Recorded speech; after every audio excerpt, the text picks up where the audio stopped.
ദൈവനാമത്തിന് മഹത്വം ഉണ്ടാകട്ടെ. യിരെമ്യാ പ്രവാചകന്റെ പുസ്തകം 8-ാം അധ്യായം 8 മുതൽ 17 വരെയുള്ള വാക്യങ്ങളാണ് നമ്മൾ നോക്കുന്നത്. 8-ാമത്തെ വാക്യത്തിൽ, ഞങ്ങൾ ജ്ഞാനികൾ, യഹോവയുടെ ന്യായപ്രമാണം ഞങ്ങളുടെ പക്കൽ ഉണ്ട് എന്ന് നിങ്ങൾ പറയുന്നത് എങ്ങനെ? ശാസ്ത്രിമാരുടെ കള്ള എഴുത്തുകോൽ അതിനെ വ്യാജമാക്കി തീർത്തിരിക്കുന്നു. യഹൂദയിലെ ആത്മീയ നേതാക്കളെയാണ് യിരെമ്യാവ് ഇവിടെ കുറ്റപ്പെടുത്തുന്നത്. അവരുടെ കള്ള എഴുത്തുകോൽ കൊണ്ട് അവർ യഹോവയുടെ ന്യായപ്രമാണത്തെ വ്യാജമാക്കി തീർത്തു. അവർ തങ്ങളെ തന്നെ ജ്ഞാനികളെന്ന് പറഞ്ഞുകൊണ്ട് ദൈവിക ന്യായപ്രമാണങ്ങളെ കൂട്ടിക്കളഞ്ഞു. ആത്മീകമായി തങ്ങൾ സമ്പന്നർ എന്ന് നമുക്ക് തന്നെ നമ്മെക്കുറിച്ച് അങ്ങനെ തോന്നിയാൽ പിന്നെ നമുക്കൊരിക്കലും വളരാൻ കഴിയത്തില്ല. ആത്മാവിൽ ദരിദ്രരായവരാണ് ഭാഗ്യവാന്മാർ, സ്വർഗരാജ്യം അവർക്കുള്ളതാണ്. 9-ാം വാക്യത്തിൽ, ജ്ഞാനികൾ ലജ്ജിച്ച് ഭ്രമിച്ച് പിടിപ്പെട്ടു പോകും.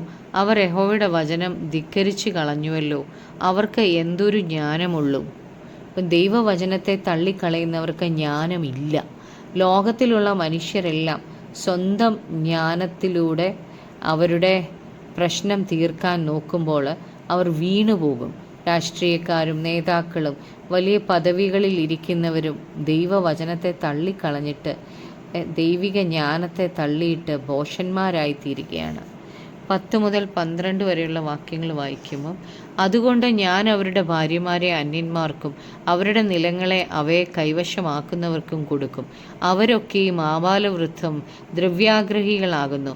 പ്രവാചകന്മാരും പുരോഹിതന്മാരും ഒരുപോലെ വ്യാജം പ്രവർത്തിക്കുന്നു. സമാധാനം ഇല്ലാതിരിക്കെ സമാധാനം സമാധാനം എന്ന് പറഞ്ഞ് അവർ എൻ്റെ ജനത്തിൻ്റെ പുത്രിയുടെ മുറിവിനെ ലഘുവായി ചികിത്സിക്കുന്നു. മ്ലേച്ഛത പ്രവർത്തിച്ചതുകൊണ്ട് അവർ ലജ്ജിക്കേണ്ടി വരും. അവർ ഒരിക്കലും ലജ്ജിച്ചു പോയിട്ടില്ല, നാണം അറിഞ്ഞിട്ടുമില്ല. അതുകൊണ്ട് വീഴുന്നവരുടെ ഇടയിൽ അവർ വീണു പോകും. അവരുടെ ദർശനകാലത്ത് അവർ ഇടറി വീഴും എന്ന് യഹോവയുടെ അരുളപ്പാട്. അപ്പോൾ അതുകൊണ്ട് അവരുടെ മേൽ ദൈവിക ന്യായവിധി വരും എന്നാണ് പറഞ്ഞേക്കുന്നത്. ഇതേ വാക്യങ്ങൾ യിരെമ്യാ പ്രവാചകൻ 6-ാം അധ്യായത്തിലും 13, 14, 15 നമുക്ക് കാണാൻ കഴിയുന്നുണ്ട്. ദ്രവ്യാഗ്രഹം കാരണം പ്രവാചകന്മാരും പുരോഹിതന്മാരും വ്യാജം പറഞ്ഞ് ജനത്തെ വഞ്ചിക്കുകയാണ്. അവരുടെ പാപത്തിൻ്റെ വലിപ്പത്തെക്കുറിച്ച് അവർ പറഞ്ഞു കൊടുക്കാതെ അതൊന്നും സാരമില്ല എന്ന് പറഞ്ഞ് ലഘുവായി അവരെ ചികിത്സിക്കുകയാണ്. എന്നാൽ അവരുടെ പ്രവൃത്തികളെക്കുറിച്ച് അവർക്ക് ലജ്ജയില്ല. 6-ാം അധ്യായത്തിലെ ഈ വാക്കുകൾ ദൈവം ആവർത്തിച്ചു പറയാൻ കാരണം ഈ ജനം തൻ്റെ വചനം അനുസരിക്കാത്തത് കൊണ്ടാണ്. 13-ാം വാക്യത്തിൽ, ഞാൻ അവരെ സംഹരിച്ചു കളയുമെന്ന് യഹോവയുടെ അരുളപ്പാട്.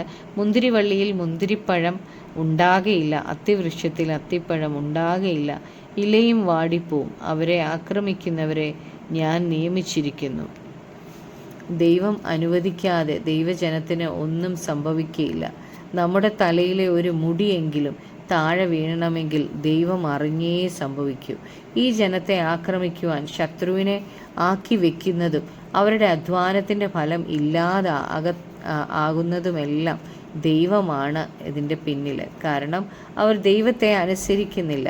വചനത്തിൽ പറയുന്നുണ്ട്, യഹോവ വീട് പണിയുന്നില്ലെങ്കിൽ പണിയുന്നവർ വൃഥാ അധ്വാനിക്കുന്നു, യഹോവ പട്ടണം കാക്കുന്നില്ലെങ്കിൽ കാക്കുന്നവർ വൃഥാ ജാഗരിക്കുന്നു. 14-ാം വാക്യത്തിൽ, നാം അനങ്ങാതിരിക്കുന്നതെന്ത്? കൂടി വരുവീൻ, നാം ഉറപ്പുള്ള പട്ടണങ്ങളിൽ ചെന്ന് അവിടെ നശിച്ചു പോകാം.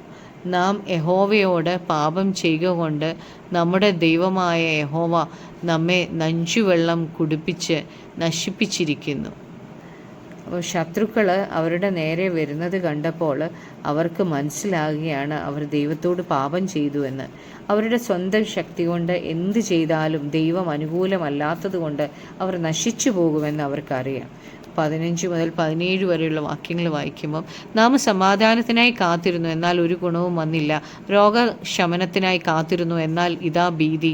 അവൻ്റെ കുതിരകളുടെ ചിറാലിപ്പ് ദാനിൽ നിന്ന് കേൾക്കുന്നു. അവൻ്റെ ആൺകുതിരകളുടെ മതഗർജനം കൊണ്ട് ദേശമൊക്കെയും വിറയ്ക്കുന്നു.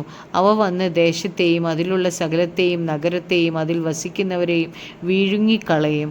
ഞാൻ സർപ്പങ്ങളെയും മന്ത്രം ഭരിക്കാത്ത അണലികളെയും നിങ്ങളുടെ ഇടയിൽ അയക്കും. അവ നിങ്ങളെ കടിക്കുമെന്ന് യഹോവയുടെ അരുളപ്പാട്. ദൈവത്തെ അനുസരിക്കാത്ത ഈ ജനം ഉറപ്പുള്ള പട്ടണങ്ങളിൽ ചെന്ന് പാർത്താലും അവർക്ക് സമാധാനം ഉണ്ടാകത്തില്ല, മറിച്ച് അവർക്ക് ഭീതി മാത്രമേ ഉണ്ടാകത്തുള്ളൂ.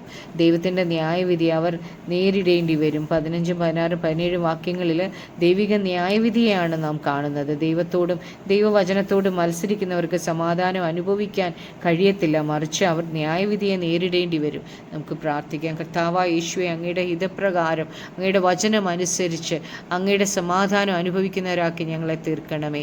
യേശു ക്രിസ്തുവിൻ്റെ നാമത്തിൽ തന്നെ. ആമേൻ.